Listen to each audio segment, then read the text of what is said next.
आणि तो नेहमीच राहील. फिंद्री या कादंबरी बद्दल आपण बघितले. फक्त एकच अर्ध्याच मिनिटात मी सांगते की ही कथा जी आहे ती एका मुलीची आहे.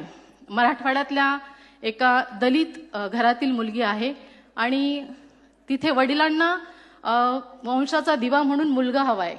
अशा ठिकाणी तिचा जन्म झालाय आणि जन्म झाल्याबरोबर मुलगी का जन्मली म्हणजे फिंद्री म्हणजे नको असलेली मुलगी, तर वडील त्या मुलीला फेकून देतात. इतक्या दूर फेकतात असे की ते छोटासा मासाचा गोळा जो आहे तो रक्तबंबाळ होतो आणि लोक म्हणतात की बाळ आता शांत झाले, मेलेलं आहे. त्याच्या पुरण्याची तयारी सुरू करत असताना काय चमत्कार होत असेल माहिती नाही निसर्गाचा आणि ते बाळ श्वास घेतं आणि रडायला लागतं आणि तिथनं पुढे त्याच्या जीवनाचा संघर्ष सुरू होतो. आईने बाबासाहेब वाचलेले नसतात पण तिला फक्त एवढं माहिती असतं की काहीही झालं, उपाशी राहावं लागेल तरी चालेल पण तुम्ही मुलांना शिकवा. आणि ती संघर्ष करून नवऱ्याचा मार खाऊन त्या मुलीला शिकवते. म्हणजे इव्हन मुलगी शिकू नये म्हणून 12वीला असताना वडील सगळे वह्या पुस्तकं परीक्षेच्या वेळी विहिरीत फेकून देतात, तरी ही मुलगी परीक्षा देते आणि परीक्षेत पहिल्या मार्काने कॉलेजमध्ये पास होते.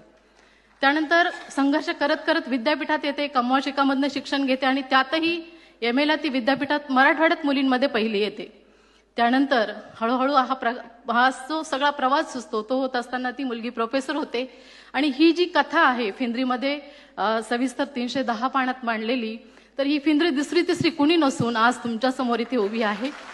आणि त्या फिंद्रीला घडवणारी माझी आई इथे प्रेक्षकांमध्ये बसलेली आहे. मी आईला विनंती करते की तिने एकदा उभं राहावं.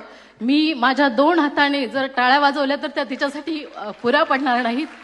तर तुम्ही सगळ्यांनी धन्यवाद.